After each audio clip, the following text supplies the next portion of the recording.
नमस्ते श्रोताओं, मैं आपको एक नया सब्जेक्ट की ओर ले जा रहा हूं। हमारे बारे में प्यार रखने वाले सुरेश जी महाराज हैं, जिन्होंने यहाँ किल्लारी में हो रही मुरारी बापू के कथा से आए हुए हैं और साथ ही लातूर में पीछे मेरी कुछ बार मुलाकात हुई है। और एक मुझे ही नहीं बल्कि 99% लोगों को, वो चाहे अंधश्रद्धा वाला श्रद्धा निर्मूलन क्यों वाला न हो, उसको खुद का भविष्य एस्ट्रोलॉजी जानने में इंटरेस्ट होती है। तो हम यहाँ पर अभी सुरेश जी महाराज, इनका इंट्रोडक्शन और साथ ही उनकी अपन मुलाकात लेंगे, अलग अलग क्वेश्चन पर अपन बात करेंगे।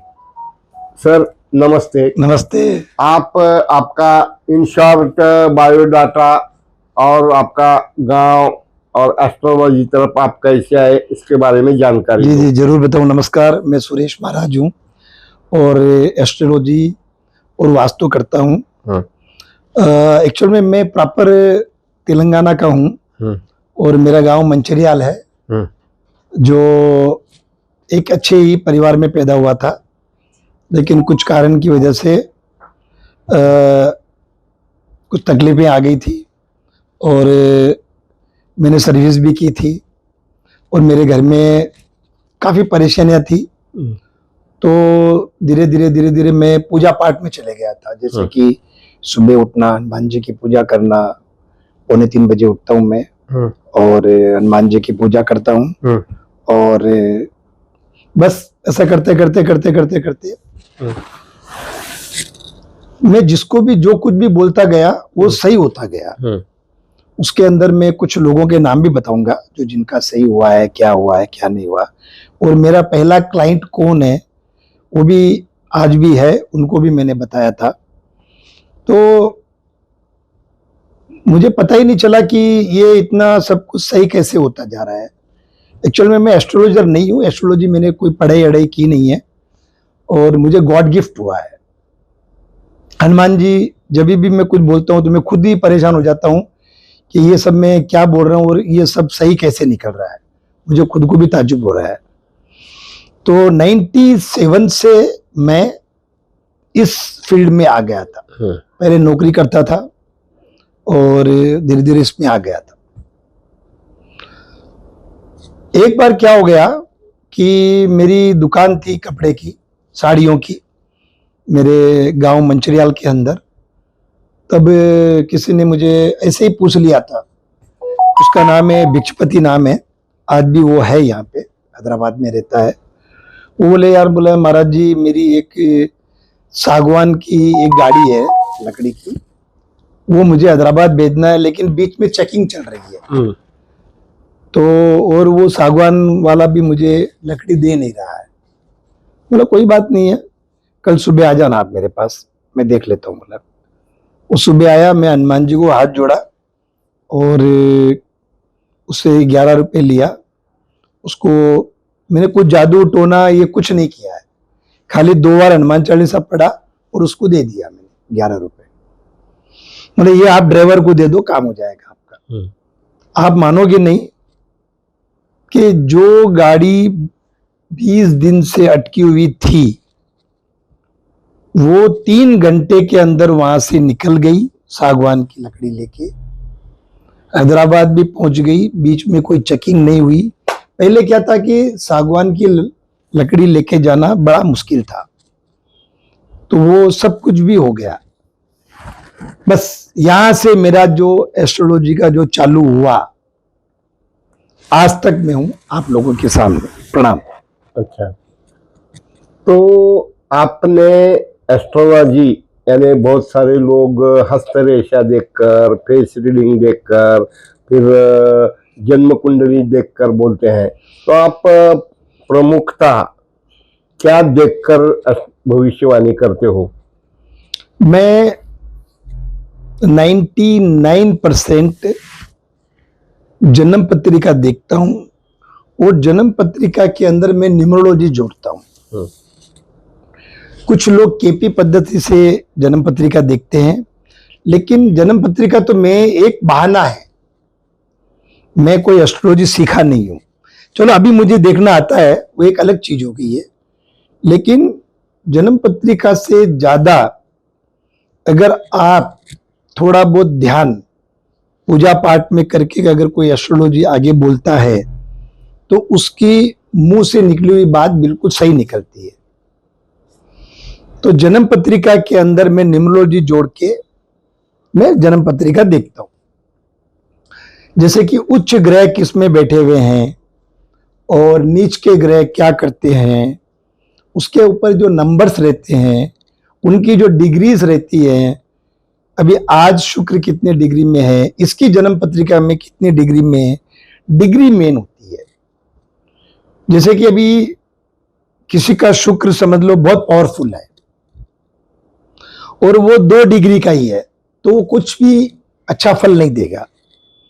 अगर वही शुक्र 10 डिग्री से लेके 20 डिग्री के बीच में रहता है तो बहुत पावरफुल बन जाता है आदमी। अगर वही शुक्र अगर 25 से ऊपर की डिग्री में रहता है तो वो कोई फल नहीं देता है। तो एक ग्रह 30 डिग्री का होता है, 1 से 30 डिग्री के अंदर। तो कोई भी ग्रह जवान कब रहता है, 10 डिग्री से लेके 23 डिग्री के बीच, ये चीज होता है। तो मैं न्यूमरोलॉजी और जन्म पत्रिका देख के ही मैं भविष्यवाणी बताता हूं। और साहब आप अभी कल ही 62 ईयर कंप्लीट किए जी। और मैं आपको जन्मदिन की बधाई तो देता ही हूँ, और साथ ही डे बाय डे जब अपना बचपन था तब की कुटुंब व्यवस्था, आज की कुटुंब व्यवस्था बहुत ही बदलती जा रही है। और घर ठीक रहा तो गांव ठीक रहेगा, समाज ठीक रहेगा, देश ठीक रहेगा। लेकिन दिन ब दिन बहुत सारे प्रॉब्लम, फैमिली प्रॉब्लम बढ़ते जा रहे हैं। इसके वजह आपको क्या लगता है? इसकी वजह यह है कि सबसे पहले आजकल की जो जनरेशन है, मैं वहां से स्टार्ट करता हूं। मेरे पास काफी लोग आते हैं, जैसे आज भी काफी लोगों के मेरे पास फोन आए हैं कि बोले मेरा बच्चा 33 साल का हो गया है, शादी नहीं कर रहा है, और ये चीज से लोग बहुत परेशान हो रहे हैं। लड़कियां हैं वो शादी नहीं करती है। पहले का जमाना क्या था कि शादी बहुत जल्दी हो जाती थी, माँ बाप देख लेते थे और शादी हो जाती थी। तो वो लव का, कॉलेज का कोई चक्कर नहीं था। आजकल मैं देखता हूं कि हर लड़की यही कहती है कि अभी मैं शादी नहीं करूंगी।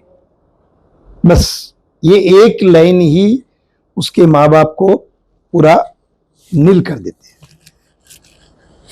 क्योंकि अभी मुझे कैरियर बनाना है। हाँ, कैरियर, करेक्ट। तो यही चीज लड़की बोलती है, यही चीज लड़का बोलता है। अब मुझे समझ में नहीं आ रहा है कि समझ लो आपने डॉक्टरी पढ़ ली, आप डॉक्टर पढ़ते पढ़ते पढ़ते पढ़ते 30-32 साल के हो जाते हो। अब 30-32 साल के बाद में आप डॉक्टरी करोगे या संतान होगी आपको। अगर संतान होगी तो आप कम से कम 1 साल भर तक तो कुछ काम ही नहीं कर पाओगे। अगर 1 साल तक अगर आप कुछ काम नहीं कर पाओगे तो आपकी डॉक्टरी तो चली गई, क्योंकि प्रैक्टिकल तो यही है कि प्रैक्टिस करते करते हर चीज आती है। तो आजकल के जो माँ बाप है अपनी बेटियों को खूब ज्यादा ही पढ़ा लेते हैं, तो थोड़े बहुत लोगों के फ्रेंड बन जाते हैं, दोस्ती बन जाती है। संस्कार जो रहता है वो घर से नहीं मिलता है, संस्कार आजकल हॉस्टल से मिलता है, दोस्तों से मिलता है। घर में घर का संस्कार बिल्कुल ही आजकल के बच्चों को नहीं मिलता है, क्योंकि हर चीज के ऊपर वो यही कहते हैं कि पापा आपको कुछ पता नहीं है, मम्मी आपको कुछ पता नहीं है। बस यहां पे वो सुई अटक जाती है। इसीलिए मैं कहता हूं कि जब बच्चा और बच्ची जब शादी लायक हो जाती है, 20-22 साल 23 साल, तो भी आप उनको बच्चा मत समझो, शादी की उम्र हो जाती है उनकी शादी कर दो, फिर कभी लव का चक्कर होगा नहीं, कोई बाहर कोई अफेयर होता नहीं। इसीलिए मैं कहता हूं कि जन्म पत्रिका के हिसाब से ही शादियां में 3 बार चांस आते हैं। एक तो कम उम्र में आती है, शादी की उम्र होती है, वो एक बार चांस आता है शादी का। फिर बाद में अगर उस टाइम पे शादी नहीं होती है तो 5 साल के बाद में फिर शादी का योग आता है। फिर 5 साल के बाद में फिर शादी का योग आता है। अगर हो गई पहले तो बहुत ही अच्छा है, नहीं तो फिर आगे बढ़ते जाओ। बच्ची कभी बड़ी होगी नहीं, बच्चा कभी बड़ा होगा नहीं और शादी होगा नहीं, बस। अनकंट्रोल सोसाइटी, अनकंट्रोल देश, किसका किसको धाक जो बोलते हैं ना, कंट्रोल रहना चाहिए, धाक नहीं रहा। हम एक जमाना था, हमारे देश के प्राइम मिनिस्टर हो, चीफ मिनिस्टर हो, उनके बारे में अपने को ऑनर था, रिस्पेक्ट था।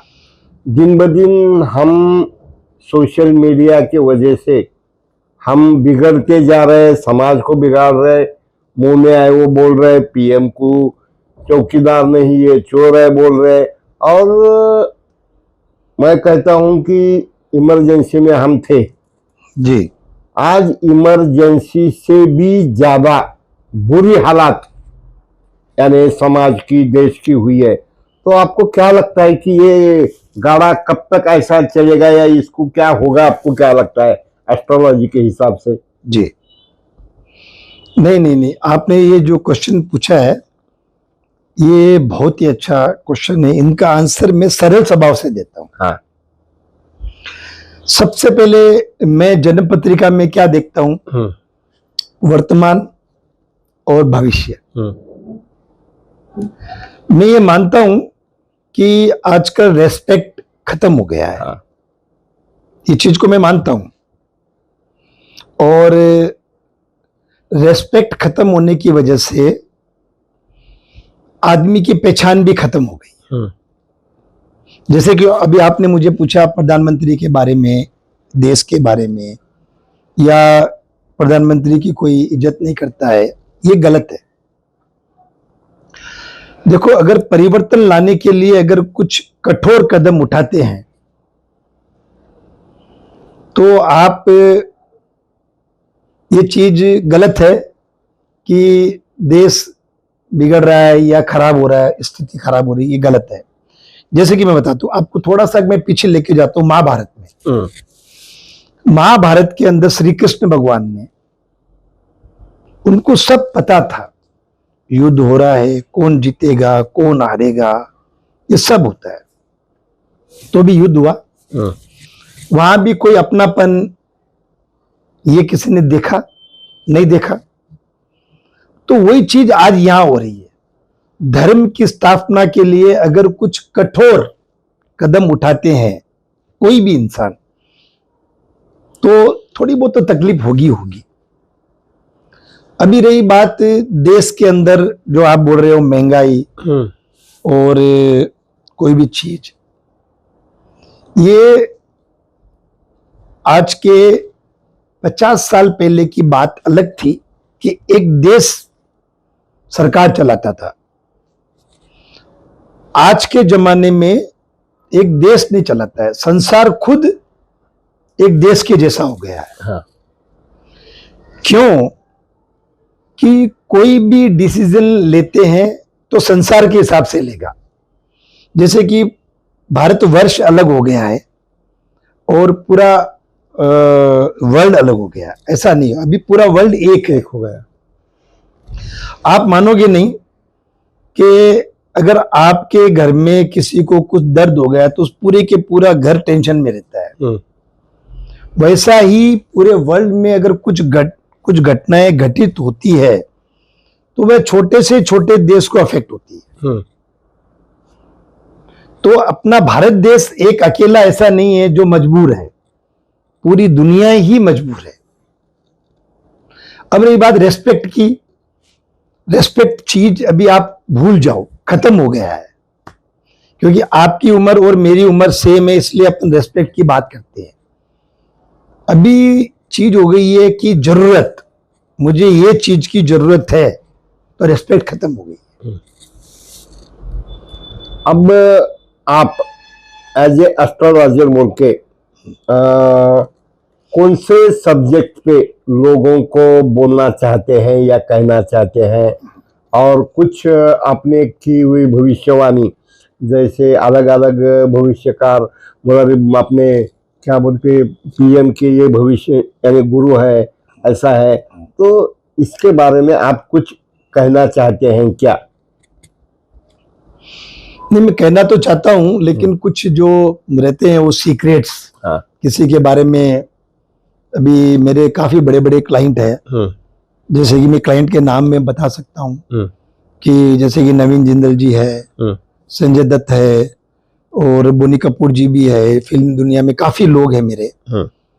ये सब बड़े रहने की वजह से इनके बारे में, इनकी पर्सनल जिंदगी में बताना मुझे अच्छा नहीं लगता है, क्योंकि वो बंद मुट्ठी लाख की है। बराबर है। तो काफी कुछ इनके खजाने में अच्छाइयां हैं। तो मेरे हिसाब से आप ये क्वेश्चन आपने मुझे पूछा है, इनके बारे में मैंने बताया, इनकी काफी चीजें सही। इन्हें ये लोग मेरे 97 से क्लाइंट है। अच्छा, आज से नहीं है। तो ठीक है, और भी काफी मेरे क्लाइंट है जो बिग हाउस है, आपके लातूर में भी है, जैसे कि है मेरे काफी क्लाइंट। अच्छा, तो ठीक है, और भविष्यवाणियां काफी सही गई है मेरी लोगों के ऊपर, और छोटी छोटी चीजें होती रहती है, और मैं बताऊंगा आपको। अभी मेरा और एक सवाल है कि बापू ने कहा कि अति मंत्र जप होना चाहिए, नाम स्मरण। आज के पीढ़ी में, कलयुग में, अगर तुमको आगे बढ़ना है, जी, कुछ भी रहो, ओम नमो शिवाय रहो, राम रहो, हरे कृष्ण रहो, इस पर ज्यादा कंसंट्रेशन करना जरूरी है जी। और उसको लगकर एक मेरा सवाल है, या मैं हमेशा बोलता हूँ कि मंत्र से मन की शुद्धि होती है और दान से धन की शुद्धि होती है। तो भविष्य में हम जब गरीब रहते हैं, मजबूर रहते हैं, तो गिड़गिड़ाते हैं। जब थोड़ा हम बड़े होते हैं तो हम, जिसने हमको मदद किया उससे भी बेईमानी होते करते हैं। आप एक आधा मुझे गुरु मंत्र या कोई चीज दे दिए फॉर डेवलपमेंट की, मैं जब तक डेवलपमेंट नहीं होती तब तक महाराज जी करता हूँ। और जब मेरे पास धन आता है, मुझे पद आता है, प्रतिष्ठा आती, तो मैं इंसान नहीं हैवान बन जाता हूँ। तो आने वाले जमाने में लोगों ने खुद का डेवलपमेंट के लिए क्या करना चाहिए? जी, अभी देखो बद्र जी, आपने एक ही लाइन में 4-5 क्वेश्चन मुझे पूछ लिए, और मैं सबसे पहले बात आपने कही थी कि बापू ने, अभी मुरारी बापू ने कहा था कि मंत्र की जाप करने से एक चीज है।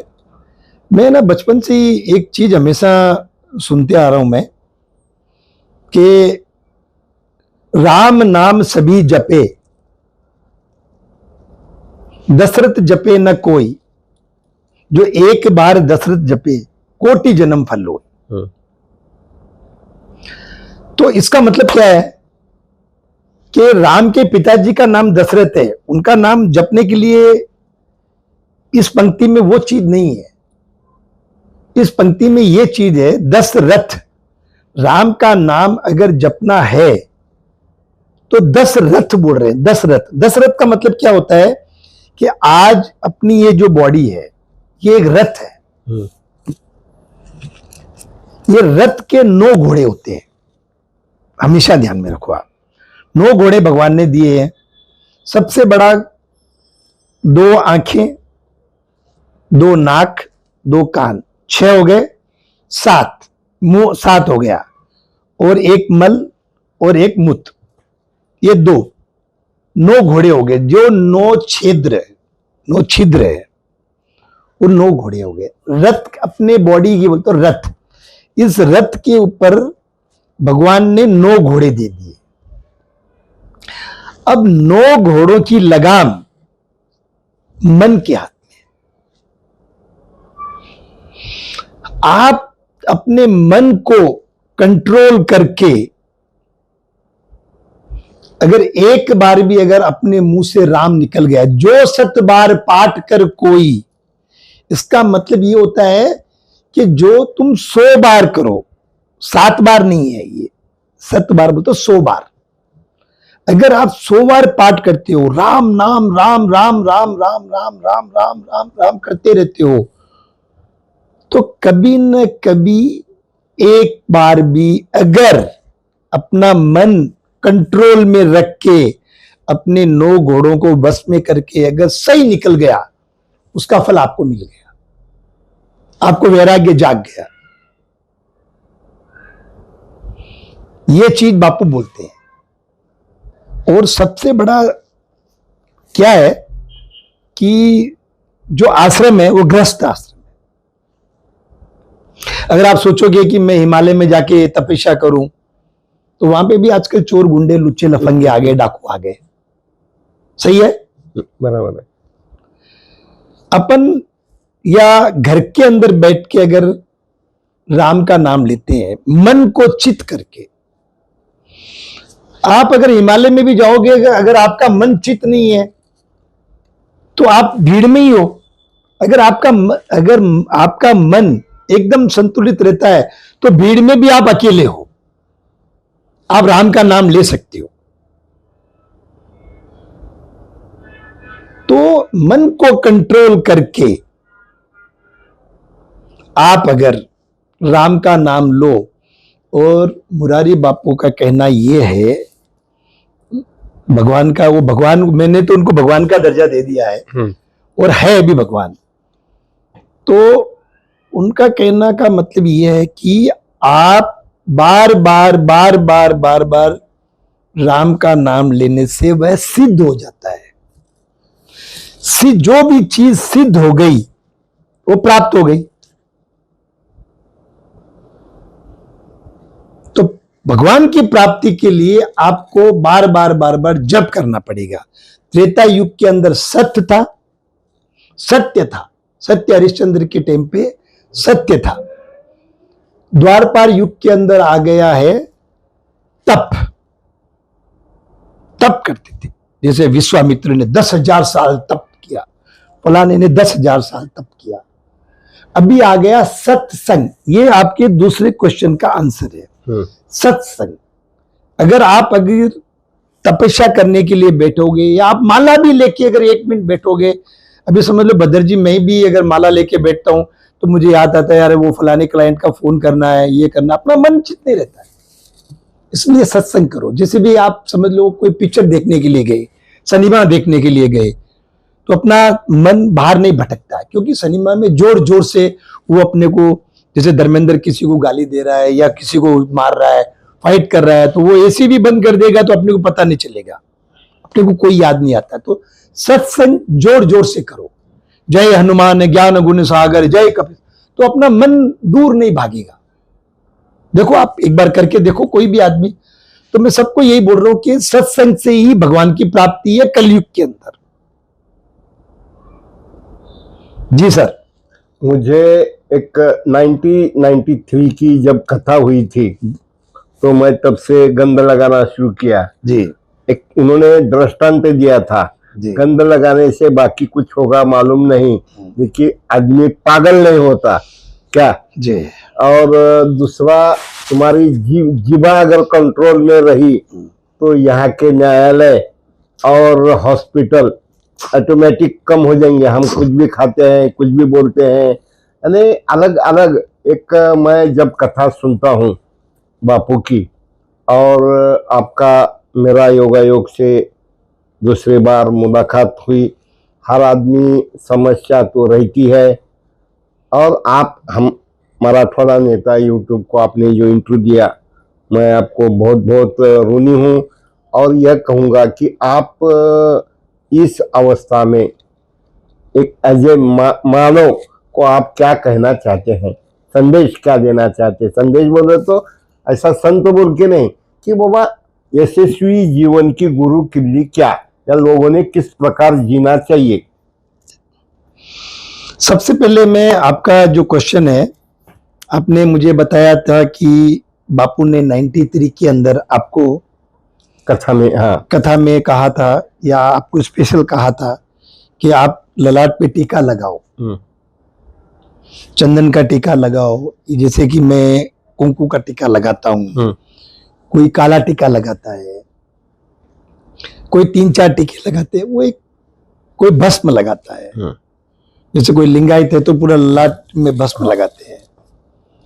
तो ये ना शिव चीज है। शिव, शिव का मतलब होता है सत्य। तो आज अपने ललाट के अंदर अपना जो मस्तिष्क है, ललाट उसकी दृष्टि है। और त्रिनेत्र, त्रिनेत्र का मतलब ये होता है कि ओरा, आदमी का ओरा, वो ललाट बताता है। आप देखते हैं ना कभी कभी भगवान के पीछे एक चक्र घूमते रहता है, हाँ। वो एक ओरा है। हर इंसान के पीछे चक्र घूमता है, वो ओरा है। तो आप अगर टीका लगाओगे तो आप टीका लगाने के बाद में आपके अंदर अपने आप सात्विकता आ जाएगी। लपूट के जैसे बातें नहीं करोगे, आप सनातनी हो, सनातनी बन जाओगे। तोल मोल के बोलोगे टीका लगाने से। किसी को कुछ बोलने से पहले सोचोगे, क्योंकि आपके ललाट पे शक्ति लगी हुई है। सनातनी, जो सनातनी धर्म है वो हर इंसान को करना चाहिए। और दूसरा क्वेश्चन आपने मुझे ये बताया था कि कुछ खाने पीने के बारे में बताया था। हाँ। तो कल की कथा के अंदर मैं बापू ने बताया था कि तुलसी का घर के सामने तुलसी और अंदर है अंडा। हाँ। तो मैं ये किसी को मना नहीं कर रहा हूं। आप ये एक चीज सोचो कि किसी जीव को आप खा रहे हो मार के, जो आपका धर्म नहीं है। जिसका धर्म है मैं उसको मना नहीं कर रहा हूं। जिसके धर्म के अंदर ये चीज लिखी नहीं हुई है। जैसे कोई आदमी मर जाता है तो अपन शमशान घाट में लेके जाते हैं, और आप किसी जीव को खा रहे हो, मरे हुए जीव को खा रहे हो आप, तो आपका पेट ऑटोमेटिक शमशान घाट हो गया किसी जीव का। तो नास्तिक बुद्धि आती है। सात्विक चीजें खाओ, सात्विक बुद्धि आएगी। वो पुराने जमाने में कहते हैं ना कि जैसे खाया अन्न वैसा हुआ मन, जैसा पिया पानी वैसी हो गई वाणी। यही चीज मैं बता रहा हूं। धर्म के विरुद्ध आप जो आहार लेते हो वो ठीक नहीं, अच्छा नहीं है। मैं किसी को कुछ मना नहीं कर रहा हूं। सब अपने अपने चीजों के अंदर सब माहिर है, सबको ज्ञात होता है। जैसे भी मेरे हाथ से अगर कुछ गलत होता है तो मुझे ज्ञात होता है कि मैं गलत कर रहा हूं, तो भी मैं कर रहा हूं, तो वो एक गलत चीज है। उसका तो फल मिलेगा ही मिलेगा आपको, आज नहीं तो कभी भी मिलता है। मैं आपको बहुत बहुत धन्यवाद देता हूं कि आपने बिजी शेड्यूल में भी हमें इंटरव्यू दिया, बहुत सारी जानकारी लोगों को दी। तो हर आदमी समस्याग्रस्त है, तो मैं आपसे प्रार्थना करूंगा कि आप आपका मोबाइल नंबर अगर बोले तो लोग आपसे क्या है कि एक भी ये इंटरव्यू देखकर एक दो लोग भी आपको मिले और बोले और उनका हल हो गया, तो मुझे उसका पुण्य मिलता है। मैं कहता हूँ इनडायरेक्ट और डायरेक्ट। तो आप आपका मोबाइल नंबर बोलना, ये मैं आपसे प्रार्थना करता हूँ। नहीं, मैं आपको ये चीज बता रहा हूँ भद्र जी कि आप को मैं कम से कम 20 साल से जानता हूँ, और लातूर मेरा ससुराल भी है। और आप मेरे ससुर जी को भी जानते होंगे, पन्नालाल जी खंडेलवाल। और मैं इंटरव्यू, आपकी सजनता और आपका व्यवहार मैं लोगों से सुनता हूँ। आप हमेशा अच्छी चीज भी बोलते हैं और खराब चीज भी बोलते हो। जिसको आपका मैंने कुंडली देखी थी, आपकी कुंडली में मकर लग्न है और शनि अच्छा है, तो आपको सत्य बोलने की बहुत ही आदत है। और शनि हमेशा सत्य बोलता है। शनि जज है, शनि वकील है जो न्याय करता है। जैसे एक हंस होता है ना, आप हंस को कितना भी दूध के अंदर पानी मिला के दे दो तो हंस दूध पी लेगा, पानी वहीं रहेगा। आप उस प्रकार हो। आप ये नहीं देखते हो कि फलाना आदमी बड़ा है, फलाना आदमी छोटा है, ऐसा नहीं है आपके पास, क्योंकि आपका मकर लग्न है, तो आपको सत्य बोलने की आदत है। और मैं इंटरव्यू आपकी वजह से मैं दिया हूं, और जो कुछ भी अगर मैंने बोला है किसी को बुरा लगा है तो मैं माफी चाहता हूं। और बस जो भी है, इंसान अपने अपने हिसाब से चलो, सात्विक चलो, सनातनी बन के रहो, धर्म के साथ चलो, बस मेरा यही कहना है।